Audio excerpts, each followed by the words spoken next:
merci d'être là. Nous sommes heureux parce que le Seigneur nous a permis ensemble encore de l'honorer, de bénéficier de sa présence. Et ce matin, nous pouvons dire, mon âme soupire après toi, mon Dieu, parce que dès le matin, elle te cherche.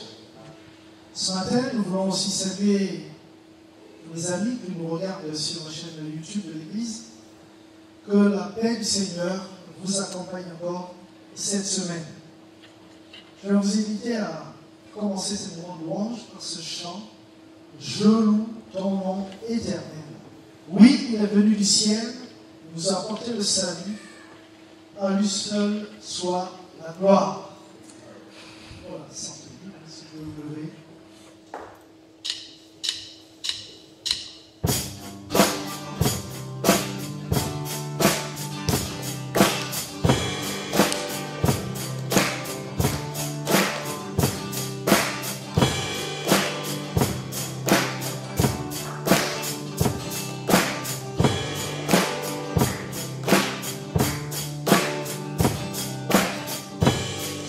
Ton nom éternel, Seigneur, je célèbre ta bonté. Quelle joie tu vis en moi, quelle joie tu viens pour nous sauver. Tu vas du ciel sur la terre, montrer la voie de la terre à la croix, payé pour moi, de la croix jusqu'au tombeau, et du tombeau jusqu'au ciel, je loue ton nom éternel.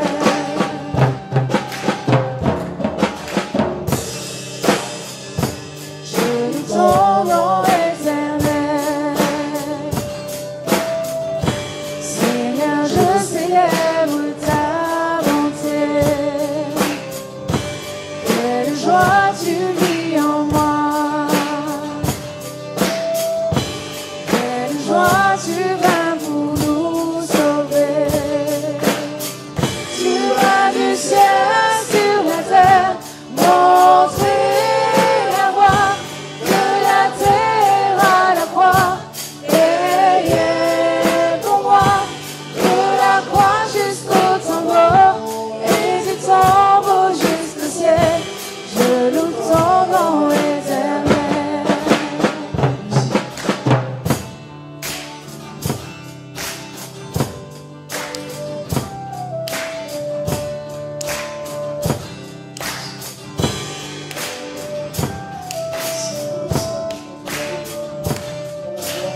touche profondément Dieu Tout-Puissant quand je considère l'univers que Dieu a créé. Et suivant l'actualité, il y a les hommes à 400 km de la terre. Et Dieu a créé tout cela. C'est merveilleux. Dieu Tout-Puissant dans mon cœur aussi.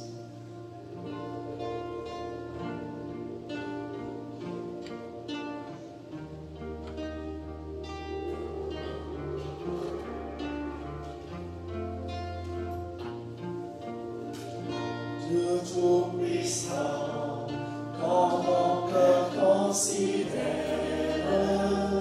tout l'univers créé par ton pouvoir, le ciel d'azur, les éclairs, le tonnerre, le clair matin, pour les ombres d'histoire. Le jour on est traversé les champs, Dieu Tout-Puissant, que tu es grand, que tu on est traversé les champs, Dieu Tout-Puissant, que tu es grand. Quand par les bois où la forêt profonde, j'aime et j'entends tous les oiseaux chanter. Quand sur les monts, la source avec son onde, d'îlots et filles, son chant nous est léger. Mon cœur s'écrie à chaque instant, ô Dieu d'amour, que tu es grand. Mon cœur s'écrie à chaque instant, ô Dieu d'amour, que tu es grand. Maintenant je songe au sublime mystère qu'un Dieu si grand a pu penser à moi, que son cher Fils est devenu mon frère et que je suis l'héritier du grand roi.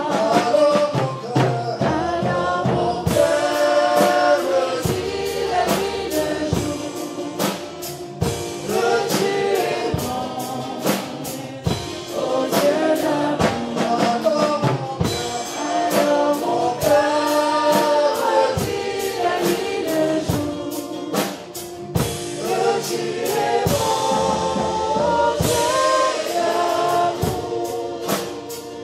Dans mon sauveur éclatant de lumière, se lèvera de son trône éternel. Et que descend les douleurs de la terre, je pourrai voir les splendeurs de son ciel. Je revivrai dans son divin séjour. Rien n'est plus grand que ton amour. Je revivrai dans son divin séjour.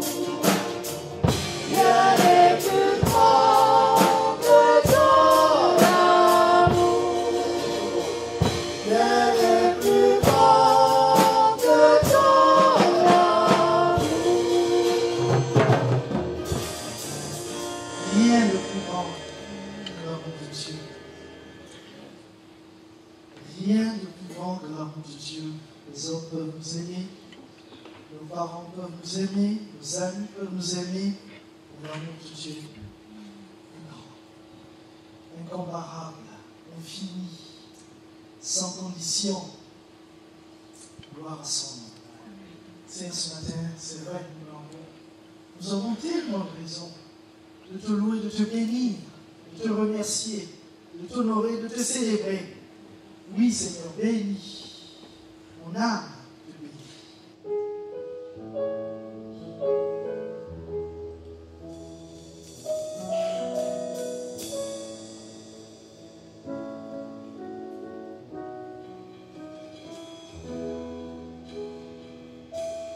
Bénis l'Éternel, ô mon âme, et glorifie son nom. Chante plus que jamais, ô mon âme, je glorifierai ton nom. Voici l'aurore, le jour se lève, tout à nouveau je veux chanter, malgré les circonstances et ce qui pourrait m'attendre. Le soir encore je te chanterai. Bénis l'Éternel, ô mon âme, et glorifie son nom. Chante plus que jamais, ô mon âme, je glorifierai ton nom. Tu es mon Dieu, lent à la colère. Ton nom est bon et ton cœur est bon. Pour tes bienfaits je chanterai sans cesse. Sans nombre sont les raisons de mon cœur. Oui, bénis l'Éternel, ô mon âme, et glorifie son nom. Chante plus que jamais, ô mon âme, je glorifierai ton nom.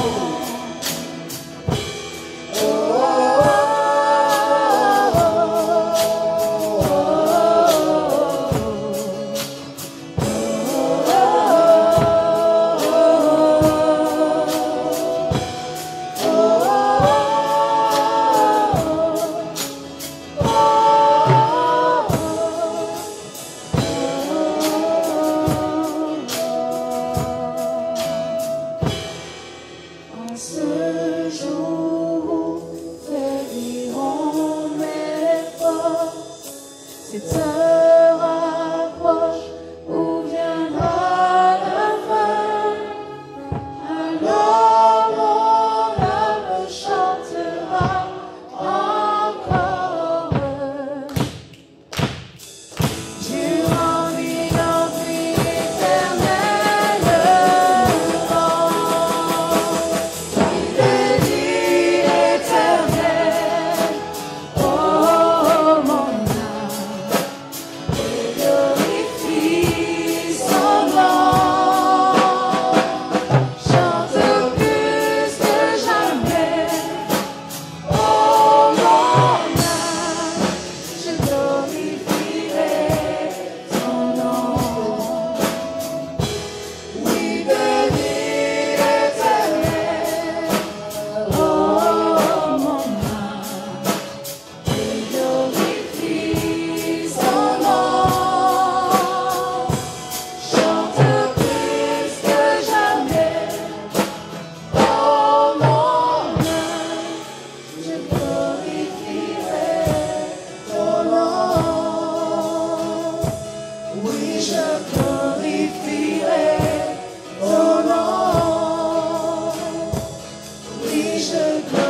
Bienvenue à tous. J'aimerais parler sur la victoire dans la louange, dans 2 Chroniques, chapitre 20, versets 1 à 4. Après cela, les fils de Moab et les fils d'Ammon, avec eux des Maonites, marchèrent contre Josaphat pour lui faire la guerre. On vint en informer Josaphat en disant « Une multitude nombreuse s'avance contre toi, depuis l'autre côté de la mer, depuis la Syrie. Et ils ont à Hatsaton Tamar, qui est En-Gedi. Dans sa frayeur, Josaphat se disposa à chercher l'Éternel et il publia un jeûne pour tout Juda. Juda s'assembla pour invoquer l'Éternel et l'on vint de toutes les villes de Juda pour chercher l'Éternel. On va passer au verset 13. Tout Juda se tenait debout devant l'Éternel avec leurs petits-enfants, leurs femmes et leurs fils. Alors l'Esprit de l'Éternel saisit au milieu de l'assemblée Jacaziel, fils de Zacharie, fils de Benaja, fils de Jéiel, fils de Matania, lévite d'entre les fils d'Asaph. Et Jacaziel dit, « Soyez attentifs, tout Juda et habitants de Jérusalem, et toi, roi Josaphat, ainsi vous parle l'Éternel, ne craignez point, et ne vous effrayez point devant cette multitude nombreuse, car ce ne sera pas vous qui ce ne sera pas vous qui combattrez, ce sera Dieu. Demain, descendez contre eux. Ils vont monter par la colline de Tzitz, et vous les trouverez à l'extrémité de la vallée, en face du désert de Jéruel. Vous n'aurez point à combattre en cette affaire. Présentez-vous, tenez-vous là, et vous verrez la délivrance que l'Éternel vous accordera. Juda et Jérusalem, ne craignez point, et ne vous effrayez point. Demain, sortez à leur rencontre, et l'Éternel sera avec vous. Josaphat s'inclina le visage contre terre, et tout Juda et les habitants de Jérusalem tombèrent devant l'Éternel pour l'adorer. Les Lévites, d'entre les fils des Kéhatites et d'entre les fils des Coréites, se levèrent pour célébrer d'une voix forte et haute l'Éternel, le Dieu d'Israël. Le lendemain, ils se mirent en marche de grand matin pour le désert de Tekoa. À leur départ, Josaphat se présenta et dit « Écoutez-moi, Juda et habitants de Jérusalem, confiez-vous en l'Éternel, votre Dieu, et vous serez affermis. Confiez-vous en ses prophètes, et vous réussirez. » Puis, d'accord avec le peuple, il nomma des chantres qui, revêtus d'ornements sacrés, marchant devant l'armée, célébraient l'Éternel et disaient « Louez l'Éternel, car sa miséricorde durera toujours. » Au moment où l'on commençait les chants et les louanges, l'Éternel plaça une embuscade contre les fils d'Ammon et de Moab, et ceux de la montagne de Séhir qui étaient venus contre Juda, et ils furent battus. Amen. Amen. J'aime bien particulièrement le verset 22. La conclusion est extraordinaire. Alors c'est vrai que nous sommes dans un monde où il y a une certaine atmosphère. C'est la Bible qui le dit, mais nous pouvons le ressentir nous en tant que chrétiens. La Bible dit que le monde est sous l'influence du malin, sous la domination du diable. Et il y a une atmosphère, en réalité spirituelle. Alors, les gens qui sont dans le monde ne le discernent pas, parce qu'ils n'ont pas cette perception. Mais nous qui sommes enfants de Dieu, nous réalisons que nous sommes dans le monde, mais nous ne sommes plus du monde. Et cette atmosphère spirituelle, nous pouvons la ressentir. C'est une atmosphère d'opposition, c'est une atmosphère qui répand toutes sortes de maux, de dégâts. Par exemple, sur la dévalorisation, sur le fait que pour la plupart des gens, les hommes ne sont que des animaux évolués. On a mis l'homme en fait au rang de l'animal. Il y a beaucoup de dépression, il y a beaucoup de névrose, il y a beaucoup de gens même qui ont des pensées de suicide. Et je me suis demandé, mais d'où vient la pensée du suicide? C'est-à-dire la pensée de vouloir mourir. Elle ne vient pas de Dieu, elle ne vient pas d'un être humain normalement constitué. Elle vient du prince de ce monde qui injecte dans l'esprit des gens qui n'ont pas de valeur, que s'ils meurent, ils sont tranquilles, et qu'après ils auront la paix. Et tout ça, c'est faux. Mais tout ça, c'est l'influence, c'est l'atmosphère de...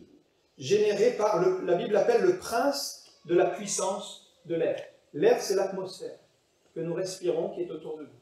Donc, un enfant, par exemple, quand vous voyez un enfant, il n'a pas naturellement dans sa pensée l'idée de se donner la mort. Il n'a pas cette pensée de mettre fin à ses jours. C'est quelque chose qui vient de l'extérieur. C'est quelque chose qui n'est pas naturellement en nous.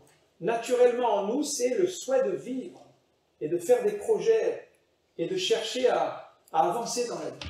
Mais ce qui est mis du malin et l'atmosphère de ce monde, c'est la dévalorisation, c'est la mort, et voire la mort éternelle, parce que si la personne se suicide sans avoir accès, si elle se suicide, c'est qu'elle n'a pas compris sa valeur, qu'elle ne connaît pas le Seigneur, et donc elle va partir dans l'éternité loin de Dieu, ce sera terrible. Aujourd'hui, on parle beaucoup de la pollution, et on a mis en place beaucoup de choses, et c'est bien de prendre soin de notre planète, parce que la planète c'est une création de Dieu, et nous devons en prendre soin. Et c'est bien de s'occuper de la pollution, et de veiller à ce qu'il y ait moins de pollution, très bien. Mais il existe une autre forme de pollution invisible contre laquelle nous ne luttons pas. Le monde ne lutte pas, le monde ne la connaît pas. C'est la pollution du mal. La pollution du mal, cette atmosphère, elle est invisible. Il y a des années de cela, j'étais dans une colonie de vacances et un des animateurs, j'étais moi-même animateur des adolescents, et un des animateurs avec qui on travaillait, son métier, c'était un métier à haut risque. Il travaillait dans une centrale nucléaire. Et il m'a expliqué que ce qui est extrêmement perturbant quand on fait ce métier, c'est qu'on est environné en fait d'un danger permanent. On ne le sent pas, on ne le voit pas, on ne le palpe pas, et pourtant il est là en permanence. C'est très impressionnant, c'est-à-dire que vous n'en avez pas l'impression avec vos sens, mais en réalité, si vous n'avez pas pris les précautions nécessaires, vous êtes déjà contaminé, vous ne le savez même pas, vous êtes déjà irradié. Alors ça va se manifester dans un deuxième temps, mais en réalité, il me disait que si on n'a pas les instruments de mesure qui nous permettent de calculer l'atmosphère, les radiations dans l'atmosphère, on n'en a absolument pas l'impression. C'est pareil avec le péché en fait, en réalité.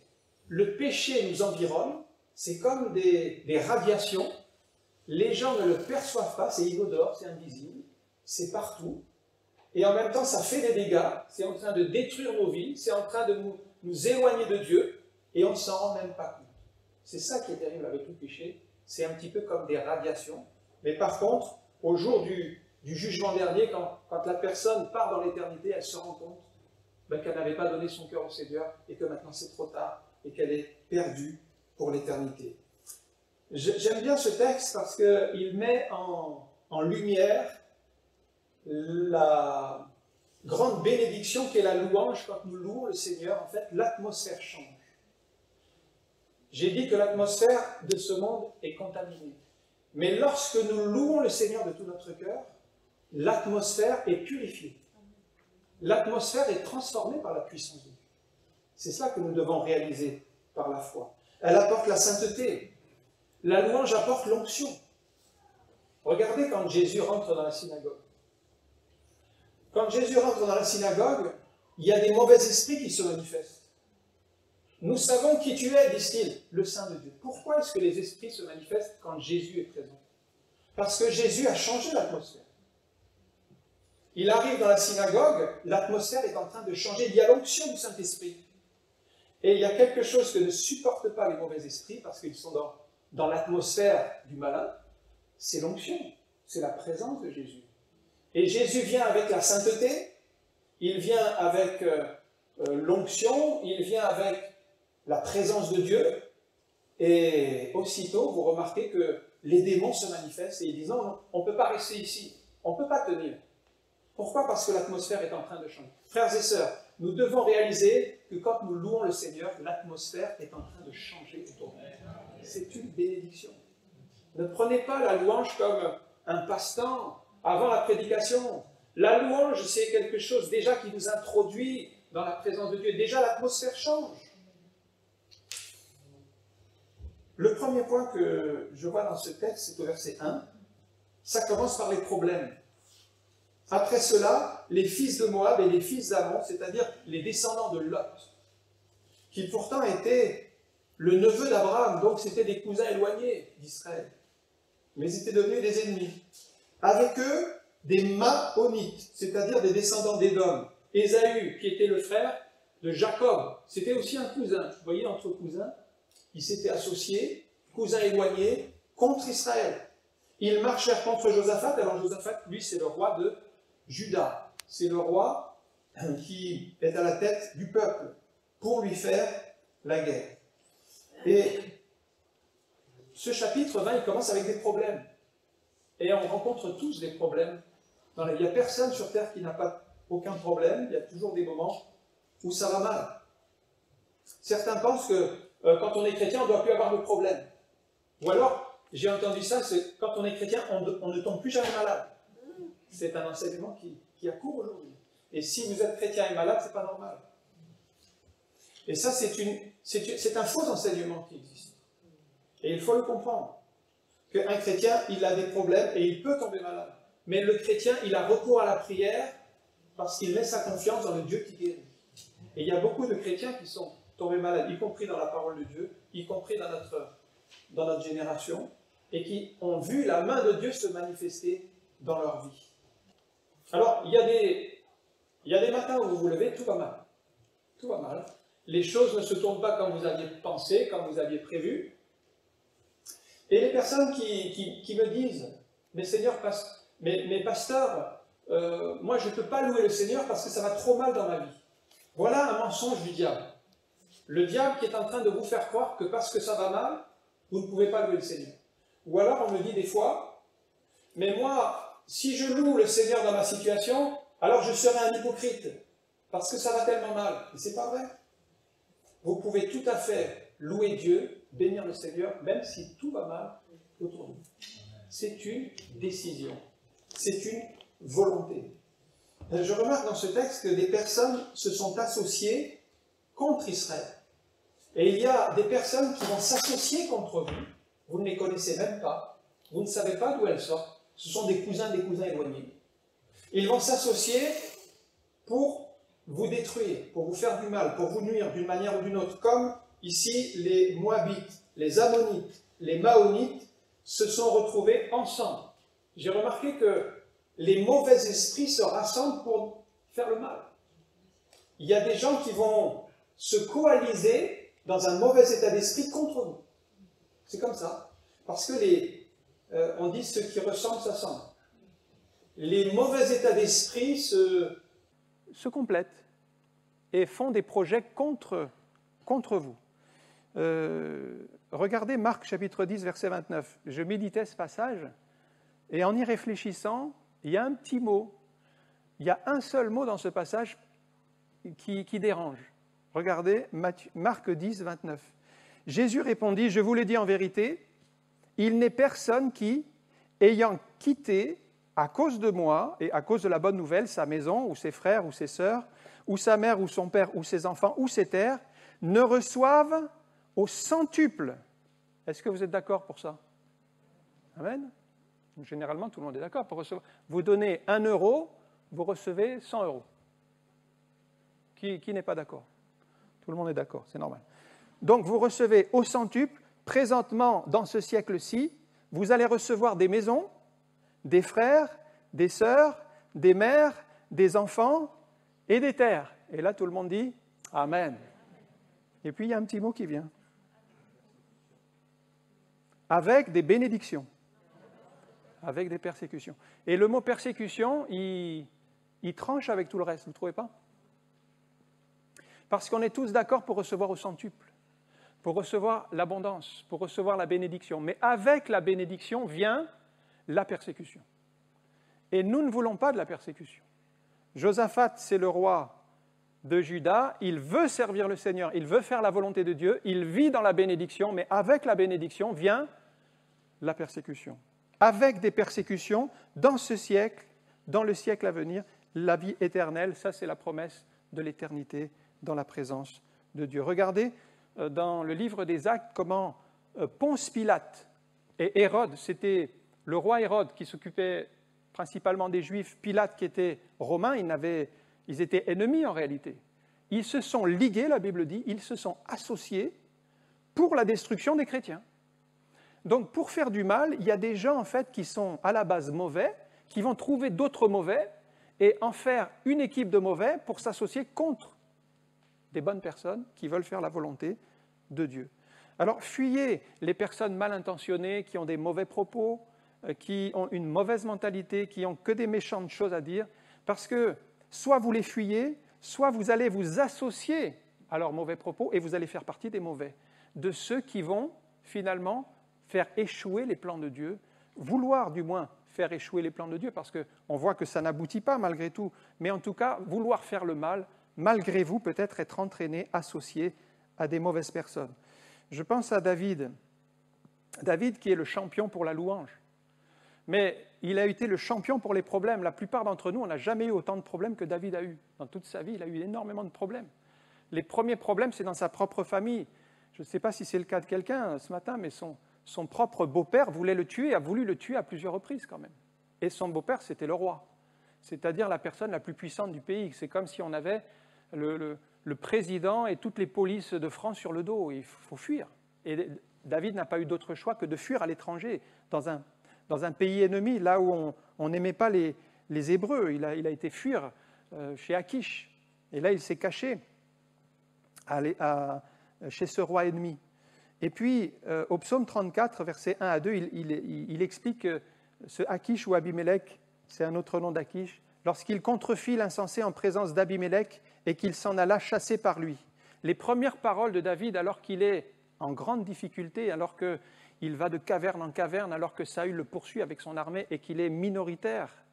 Les premières paroles de David dans la difficulté, on peut dire dans les problèmes, c'est « Je bénirai l'Éternel en tout temps, sa louange sera toujours dans ma bouche ». Vous voyez, c'est quelqu'un qui a compris que l'atmosphère, la louange change l'atmosphère.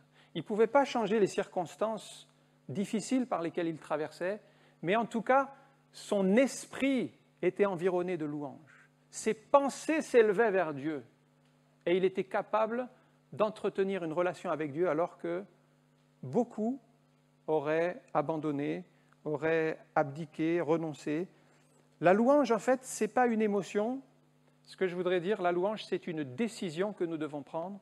Nous devons être décidés à louer le Seigneur chaque jour, quelles que soient les circonstances. Personne ne vous encouragera. Peut-être un ami vous a trahi, quelqu'un vous a rejeté, votre mari vous a quitté, vous êtes seul, vous ne savez pas comment vous en sortir, mais vous avez la louange. La louange est une manière d'élever Dieu au sein de nos problèmes et qui va changer l'atmosphère. Tout le monde connaît bien ce passage de Paul et Silas qui avaient été battus, vêtements arrachés parce qu'ils prêchaient l'Évangile, roués de coups, les cèpes aux pieds, jetés dans la prison la plus sale, la plus éloignée, la plus dure. Et alors qu'ils étaient là au milieu de la nuit, Paul et Silas, ils ont commencé à louer le Seigneur. Ils n'avaient pas grand-chose. Ils n'avaient pas comme la plupart d'entre nous, nous avons les téléphones avec des MP3, téléphones portables, on peut écouter de la louange à tout moment. Ils n'avaient rien. Mais ils avaient dans leur cœur la présence de Dieu qui leur permettait d'élever le nom de Jésus dans leurs problèmes. Et la louange de Paul et Silas a changé l'atmosphère dans la prison. Pourquoi ? Parce qu'il y avait des esprits de mort dans cette prison. Le geôlier, il était sur le point de se suicider dans cette prison. Il allait y avoir un carnage dans cette prison. Tous les prisonniers étaient libérés. Eh bien, l'atmosphère, c'était la paix. L'atmosphère, c'était le Saint-Esprit. Pourquoi ? Parce qu'à la base, il y a la louange. Frères et sœurs, vous êtes peut-être dans les problèmes, je ne sais pas aujourd'hui, mais déjà, vous pouvez louer le Seigneur et changer l'atmosphère de votre environnement en croyant que Dieu va agir et prendre le contrôle sur cette situation. Que Dieu soit béni. Deuxième point, c'est chercher l'Éternel. Verset 4. Judas s'assembla pour invoquer l'Éternel et on vint de toutes les villes de Juda pour chercher l'Éternel. Et Josaphat va faire quelque chose de très important, c'est qu'il va publier un jeûne. Et quand on parle de jeûne, beaucoup de chrétiens sont sur la réserve ou réticents parce que le fait de supprimer un repas, c'est comme si on leur a arraché un membre. C'est au-delà de leur possibilité, de leur pensée. Prier, à la limite, c'est déjà difficile, mais alors jeûner, c'est presque monter sur l'Everest, c'est énorme. Alors que jeûner, pour un chrétien, c'est quelque chose que nous devons aspirer, que nous devons rechercher. Non pas pour le côté privation. Le jeûne, comprenez-le comme prendre du temps dans la présence de Dieu, et c'est positif. Le jeûne n'est pas négatif, privation, le jeûne est positif, c'est chercher Dieu et passer du temps dans sa présence pour recevoir sa pensée.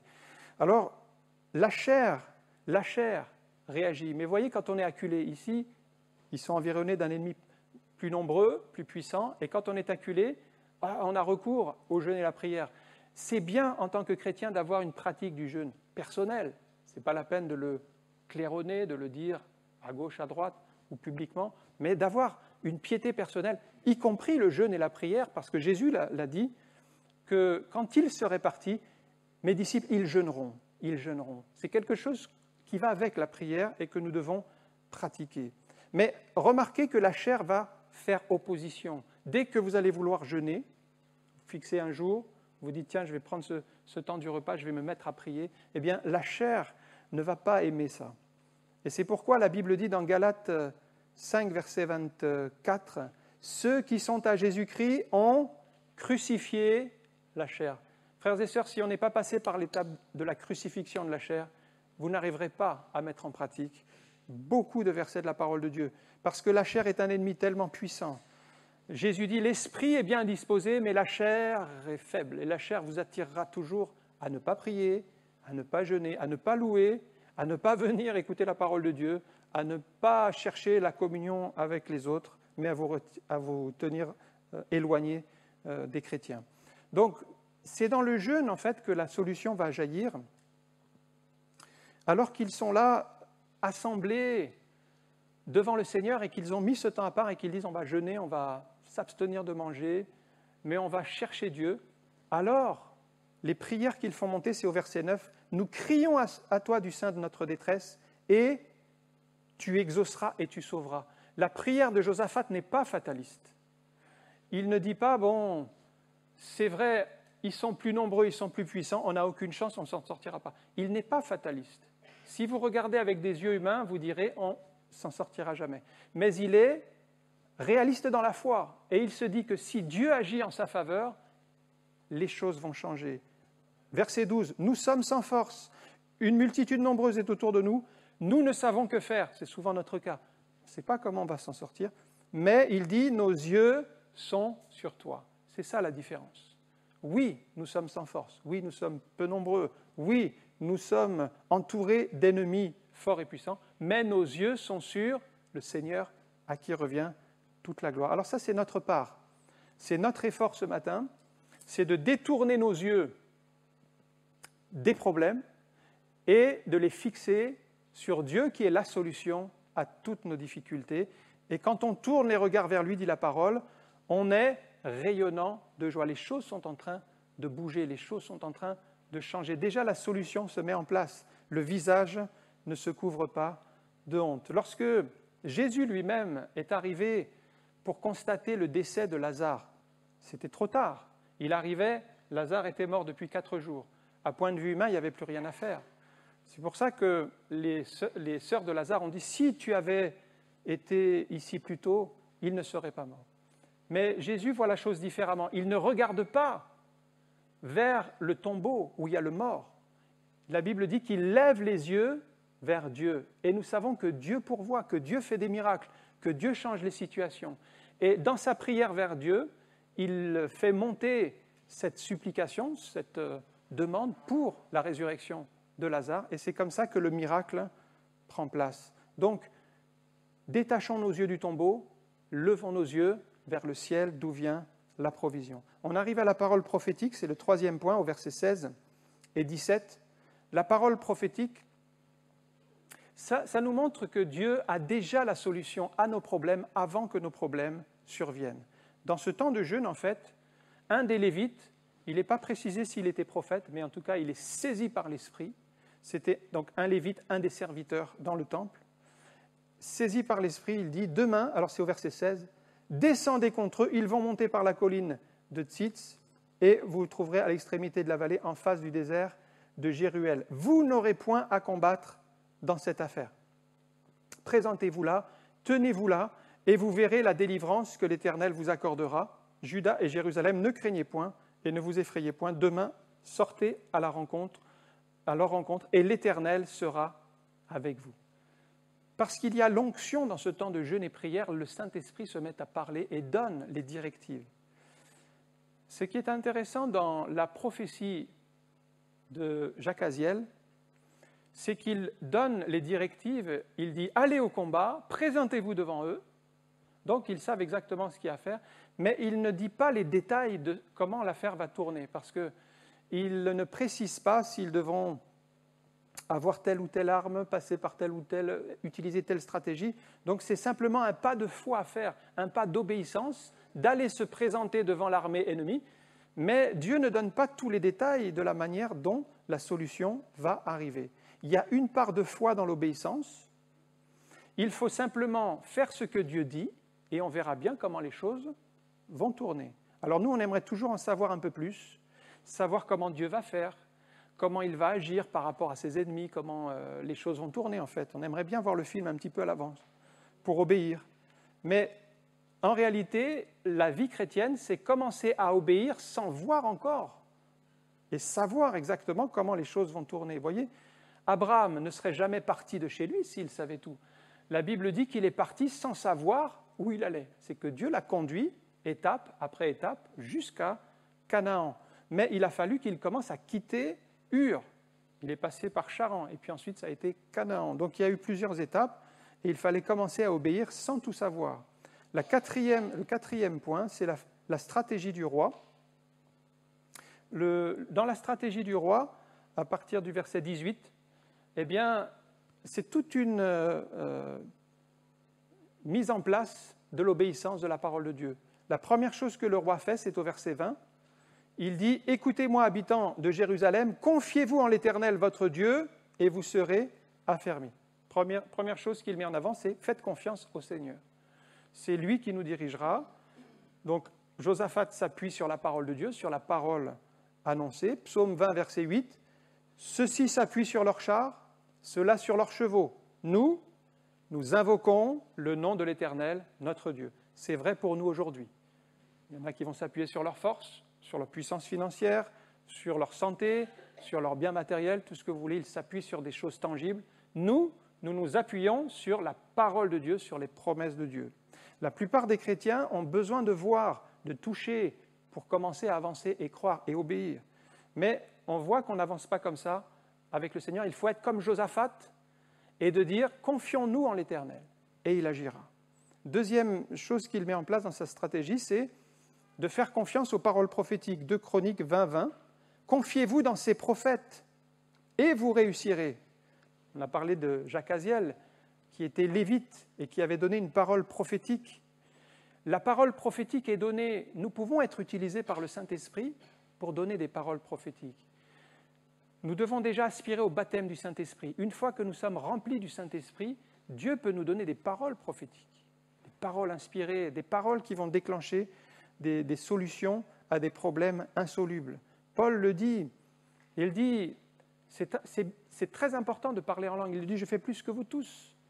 Mais c'est plus important encore de donner des paroles audibles, intelligibles dans l'Église pour que tout le monde comprenne. Et il parle des prophéties qui sont tellement importantes, tellement nécessaires pour dévoiler des situations, pour nous permettre de comprendre les choses de Dieu. Un troisième aspect de sa stratégie, c'est de créer l'unité dans le peuple. Verset 21, « Puis d'accord avec le peuple, il nomma des chantres. » Parce que l'unité est source de bénédiction. Vous savez qu'un des travaux de l'ennemi, c'est de diviser. Diviser les couples, diviser les familles, enfants contre parents, diviser l'Église. Et il essaye d'agir dans ces trois niveaux pour que le peuple de Dieu soit affaibli, à la fois dans sa famille, dans ses relations avec ses enfants et dans son Église. Et trop de chrétiens rentrent dans la dynamique du diable en obéissant à ces principes de division. Et ils se disputent, ils se chamaillent, ils se détruisent les uns les autres. C'est arrivé le 21 octobre 1805, lors de la bataille de Trafalgar. L'amiral Nelson était sur son navire et en face, il y avait l'armée franco-espagnole qui était plus nombreuse, plus puissante que l'armée anglaise, dont l'amiral Nelson faisait partie. Et un de ces hauts gradés de cet amiral Nelson était absent. Alors il se renseigne, mais pourquoi est-ce que un tel est absent? et on lui rapporte qu'il s'était disputé avec un autre haut gradé et qu'ils étaient en tension et qu'ils n'arrivaient pas à travailler ensemble. Alors, on a fait venir celui qui était absent, on l'a mis avec celui avec lequel il s'était fâché, et l'amiral leur a montré en face, il leur a dit, écoutez, notre ennemi, il n'est pas sur ce bateau, notre ennemi, c'est l'armada qui est en face. Et si on n'est pas unis, on n'y arrivera jamais. Et c'est comme ça qu'il a ressoudé ces hommes, parce qu'ils étaient moins nombreux, ils étaient moins forts au niveau de puissance militaire, et ils allaient perdre. Mais grâce à cette unité qu'il a reconstituée, eh bien, les hommes se sont remobilisés, et en fait, c'est l'armée anglaise qui a triomphé à cette fameuse bataille de Trafalgar, alors que sur le papier, ils étaient moins forts, ils étaient moins nombreux.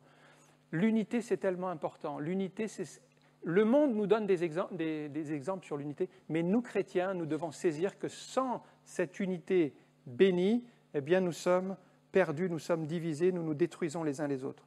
Et puis, ça termine avec cette louange victorieuse, donc une stratégie militaire tout à fait étrange, mais inspirée par le Saint-Esprit, comme quoi on a toujours raison d'écouter Dieu. C'est-à-dire que Josaphat, le roi, a mis les chantres, les musiciens, les chanteurs, il les a mis à la tête de l'armée, et il leur a dit, vous allez aller au combat en chantant et en louant le Seigneur. Alors, il n'y a aucune armée au monde qui ferait une chose pareille. Imaginez l'armée française qui met la fanfare devant son armée pour aller au combat. Tout le monde dirait au général, écoutez, non, je pense qu'il n'y a aucune chance qu'on s'en sorte comme ça. Ça n'a aucun sens sur le plan militaire. Mais en réalité, c'est spirituel. Devant, c'était les chantres qui louaient le Seigneur. Et comme je l'ai dit, la louange commence à changer l'atmosphère. Déjà dans le peuple qui était dans la crainte, ils ont commencé à se fortifier. Ils ont commencé à mettre leur foi en action. Ils ont commencé à avancer. Et au moment, la Bible dit, c'est au verset 22, au moment où l'on commençait les chants et les louanges, c'est-à-dire l'adoration, la reconnaissance, l'atmosphère commence à changer, eh bien c'est Dieu qui a pris le contrôle de ces trois armées ennemies et qui les a fait se battre les unes contre les autres. Et finalement, le peuple s'est autodétruit, le peuple ennemi s'est autodétruit, ces trois peuples qui étaient ligués les uns avec les autres pour aller contre Israël se sont finalement détruits les uns les autres. C'est-à-dire que Dieu combat pour nous. Et à un moment donné, nous devons abandonner à Dieu nos problèmes et nos difficultés, de dire « Seigneur, toi tu prends le contrôle et tu vas nous faire sortir de cette situation impossible. » Il y a une puissance dans la louange. En conclusion, je ne sais pas comment vous êtes venus dans ce lieu ce matin, mais j'aimerais vous inviter à louer le Seigneur, quelle que soit la situation. Il y a une puissance libératrice dans la louange. Si vous n'arrivez pas à louer, vous pouvez mettre un MP3 ou écouter sur Internet ou mettre un CD avec une louange qui va vous aider à vous-même porter votre cœur vers la louange. Si vous avez peur de l'avenir, si votre situation est incertaine, commencez à louer le Seigneur tout simplement. Déjà, cet acte de foi change l'atmosphère. Votre esprit va être changé. Votre attitude va être changée. On ne peut pas changer les circonstances, c'est vrai. Les difficultés qui nous environnent, elles sont là, elles sont nombreuses. Mais on peut changer d'état d'esprit, on peut se laisser environner de la présence de Dieu et on peut ainsi continuer à avancer. On va prier quelques instants et s'attendre au Seigneur. Merci encore parce que, Seigneur, toi, tu es capable de changer encore bien des choses autour de nous. Mais Seigneur, nous voulons faire notre part ce matin, comme ce peuple l'a saisi, comme Josaphat l'a compris spirituellement, de mettre à la tête de l'armée les chantres, les musiciens, et d'arriver, Seigneur, avec cette louange et cette foi victorieuse, avec ces acclamations de joie, avec cette reconnaissance vers le Dieu très haut qui change toutes choses pour ta gloire. Oui, Seigneur, nous ne voulons pas diminuer ta puissance. Et nous savons que si tu n'as pas encore agi jusqu'à aujourd'hui, tu vas le faire, Seigneur, parce que la situation est dans ton contrôle, parce que, Seigneur, tu tiens nos vies entre tes mains. Et nous voulons être ce matin des adorateurs en esprit et en vérité. Nous voulons, Seigneur, pouvoir entrer dans le lieu très saint avec des reconnaissances. Nous ne voulons pas laisser au diable la possibilité de nous fermer la bouche, mais nous voulons, Seigneur, être de ceux qui élèvent ton nom, même au sein des plus profondes difficultés. Oui, Seigneur, je te rends toute la gloire de ce qu'aujourd'hui tu agis, de ce qu'aujourd'hui tu nous fais prendre conscience que, Seigneur, c'est à toi que revient toute la gloire et que nous ne devons pas laisser notre esprit être accaparé par toutes sortes de difficultés, de problèmes, mais nous laisser concentrer sur toi dans le nom de Jésus. Nous te rendons toute la gloire. Amen. Que le Seigneur vous bénisse abondamment.